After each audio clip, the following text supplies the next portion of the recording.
ശബരിമലയിൽ ഭക്തജന തിരക്ക് തുടരുകയാണ്. ഇന്നലെയും 1 ലക്ഷത്തോളം തീർത്ഥാടകർ അയ്യനെ ദർശിക്കാനായി എത്തിയിരുന്നു. വിവിധയിടങ്ങളിൽ തീർത്ഥാടകരെ തടഞ്ഞ ശേഷമാണ് സന്നിധാനത്തേക്ക് കടന്നുവിടുന്നത്. വിവരങ്ങളുമായി അരുൺ കൊടുങ്ങൂർ ചേരുകയാണ് സന്നിധാനത്ത് നിന്ന്. അരുൺ, നമസ്തേ. ഇവിടെ വലിയ രീതിയിലുള്ള ഭക്തജന തിരക്ക് തന്നെയാണോ ഇന്നും സന്നിധാനത്തടക്കം കാണാൻ സാധിക്കുന്നതിനൊപ്പം ഈ പമ്പയിലും നിലയ്ക്കലും അടക്കം പലയിടങ്ങളിലും ഭക്തരെ അവിടങ്ങളിൽ തടഞ്ഞുകൊണ്ട് ആ ഒരു ബുദ്ധിമുട്ട് നേരിട്ടു തന്നെയാണോ അയ്യപ്പ ദർശനത്തിനായി ഭക്തലക്ഷങ്ങൾ എത്തിക്കൊണ്ടിരിക്കുന്നത്? തീർച്ചയായും അങ്ങനെ വേണം കരുതാൻ. എന്തായാലും കൃത്യമായ രീതിയിലുള്ള നിയന്ത്രണങ്ങൾ ഏർപ്പെടുത്തിയതിന് ശേഷം മാത്രമാണ് ഓരോ ഭക്തനെയും പടികയറ്റി വിടുക.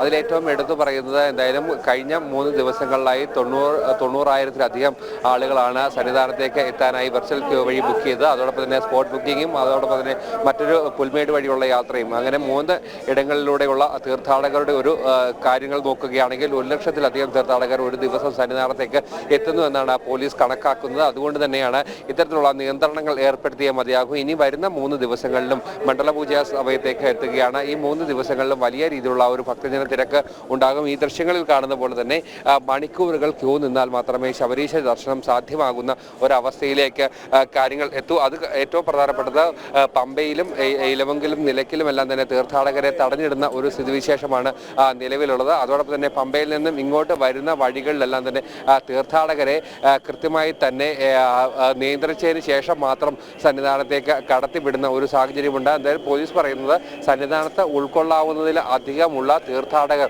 ഇവിടേക്ക് എത്തുന്നു. അതുകൊണ്ട് തന്നെ കൃത്യമായ ഒരു നിയന്ത്രണം ഏർപ്പെടുത്തേണ്ട ഒരു സ്ഥിതിവിശേഷമാണ് നിലവിൽ ഉള്ളത്.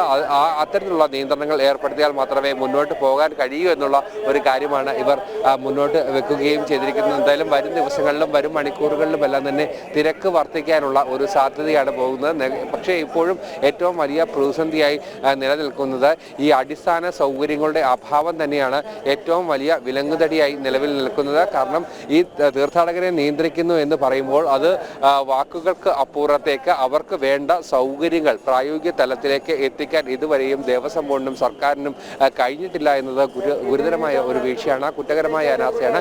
പലയിടങ്ങളിലും തീർത്ഥാടകർക്ക് ഭക്ഷണമോ വെള്ളമോ ഒന്നും തന്നെ കിട്ടാതിരിക്കുന്നു. ക്യൂ കോംപ്ലക്സുകളിലടക്കം വലിയ രീതിയിലുള്ള ബുദ്ധിമുട്ട് അനുഭവപ്പെടുന്ന ഒരു സാഹചര്യമാണ് നിലവിലുള്ളത്. അത്തരത്തിൽ വലിയ രീതിയിലുള്ള ബുദ്ധിമുട്ടുകൾ എല്ലാം തന്നെ ഉണ്ടാകുന്നു. ആ ബുദ്ധിമുട്ടുകൾ സഹിച്ച ശേഷം മാത്രം സന്നിധാനത്തേക്ക് എത്തേണ്ട ഒരു ഗതികേടിലേക്ക് വരുന്നു. നിയന്ത്രണങ്ങളെല്ലാം തന്നെ അനിവാര്യമായ നിയന്ത്രണങ്ങൾക്ക് തന്നെയാണ്. പക്ഷേ അവിടെ ഈ നിയന്ത്രണങ്ങൾ നടക്കുമ്പോൾ അതിനു വേണ്ട മറ്റ് അടിസ്ഥാന സൗകര്യങ്ങൾ, പ്രാഥമിക കൃത്യങ്ങളടക്കം ചെയ്യുന്നതിനുള്ള ക്രമീകരണങ്ങളടക്കം ചെയ്യേണ്ട ഒരു സ്ഥിതിവിശേഷം ഉണ്ട്. കഴിഞ്ഞ ദിവസം ദേവസ്വം ബോർഡിന്റെ നേതൃത്വത്തിൽ അല്ലെങ്കിൽ ദേവസ്വം മന്ത്രിയുടെ നേതൃത്വത്തിൽ തന്നെ സന്നിധാനത്തേക്ക് അവലോകന യോഗം ചേർന്നിരുന്നു. ഈ യോഗത്തിൽ എടുത്തിരുന്നത് ഈ തീർത്ഥാടകർക്ക് തിരക്ക് ഉണ്ടായാൽ അല്ലെങ്കിൽ അവരെ പിടിച്ചിടുന്ന ഒരു സാഹചര്യം ഉണ്ടായാൽ കൃത്യമായ രീതിയിലുള്ള ഒരു സൗകര്യങ്ങൾ അവർക്കെല്ലാം ഒരുക്കും എന്നായിരുന്നു ദേവസ്വം ബോർഡ് മന്ത്രി തന്നെ നേരിട്ടെത്തി ഈ അവലോകന യോഗത്തിൽ പറഞ്ഞിരുന്നത്. പക്ഷേ ഒരു തരത്തിലുള്ള നടപടികളും ഉണ്ടായിട്ടില്ല.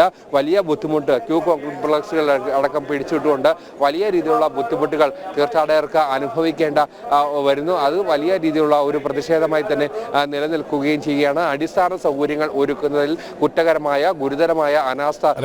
അരുൺ, ഇപ്പോഴും തന്നെ വലിയ രീതിയിലുള്ള അനാസ്ഥ തന്നെയാണ് ഈ സർക്കാരിന്റെ ദേവസ്വം ബോർഡിന്റെയും പോലീസിന്റെയും ഭാഗത്തു നിന്നുമൊക്കെ ഉണ്ടായിക്കൊണ്ടിരിക്കുക. ഇപ്പോഴും പരസ്പരം പഴിചാരുന്ന ഒരു സമീപനമാണല്ലോ ദേവസ്വം ബോർഡും പോലീസും അടക്കം സ്വീകരിച്ചുകൊണ്ടിരിക്കുന്നത്. സ്വാഭാവികമായി ഇനിയുള്ള ദിവസങ്ങളിൽ തിരക്ക് വർദ്ധിക്കാൻ തന്നെയാണ് സാധ്യത. പ്രത്യേകിച്ച് ആന്ധ്ര തുടങ്ങിയ സംസ്ഥാനങ്ങളിൽ നിന്നുള്ള ഭക്തരുടെ ഒരു ഒഴുക്ക് തന്നെ ഉണ്ടാകും.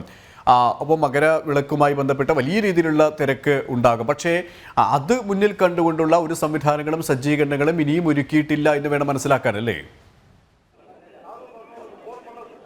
തീർച്ചയായും അത് തന്നെയാണ്. മുന്നൊരുക്ക പ്രവർത്തനങ്ങളിൽ കുറ്റകരമായ അനാസ്ഥ, ഗുരുതരമായ വീഴ്ചയാണ് ഉണ്ടായിരിക്കുന്നത്. എന്തായാലും അത്തരത്തിൽ ഈ ഒരു വലിയ ഗുരുതരമായ വീഴ്ച ഉണ്ടാകുന്നു എന്നുള്ള കാര്യത്തിൽ യാതൊരു സംശയവുമില്ല. ഇത് കൃത്യമായി തന്നെ ദേവസ്വം ബോർഡ് അധികൃതർക്ക് അറിയാവുന്ന കാര്യം കൂടിയാണ്. എന്തുകൊണ്ട് ഇനി നടപടി എടുക്കുന്നില്ല എന്നതാണ് ഏറ്റവും പ്രധാനപ്പെട്ട കാര്യം. എന്തായാലും അത്തരത്തിൽ വലിയ രീതിയിലുള്ള വീഴ്ചകൾ ഉണ്ടാകുമ്പോഴും അത് പരിഹരിക്കാനുള്ള ഒരു നടപടിക്രമത്തിലേക്ക് ഒന്നും തന്നെ ഇതുവരെയും പോയിട്ടില്ല. അതുതന്നെയാണ് ഏറ്റവും വലിയ തീർത്ഥാടകർക്ക് ബുദ്ധിമുട്ടുണ്ടാകുന്നത്. നമുക്കറിയാം ഇനി മണ്ഡലകാലത്തേക്ക് പൂജാ ദിവസത്തേക്ക് ഇനി ഏതാനും ദിവസങ്ങൾ മാത്രമാണ് ഉള്ളത്. അതോടൊപ്പം തന്നെ ഈ മകരവിളക്കിനും കോടിക്കണക്കിന് തീർത്ഥാടകർ സന്നിധാനത്തേക്ക് ഒഴുകിയെത്തുന്ന ദിവസങ്ങളാണ് ഇനി കടന്നു പോകുന്നത്. കാരണം അത്തരത്തിലുള്ള ഒരു തീർത്ഥാടകരുടെ ഒരു തിരക്ക് വർദ്ധിക്കുന്നതനുസരിച്ച് അത് മുൻകൂട്ടി അറിയാവുന്ന കാര്യമാണ്, പെട്ടെന്നുണ്ടായ കാര്യങ്ങളല്ല.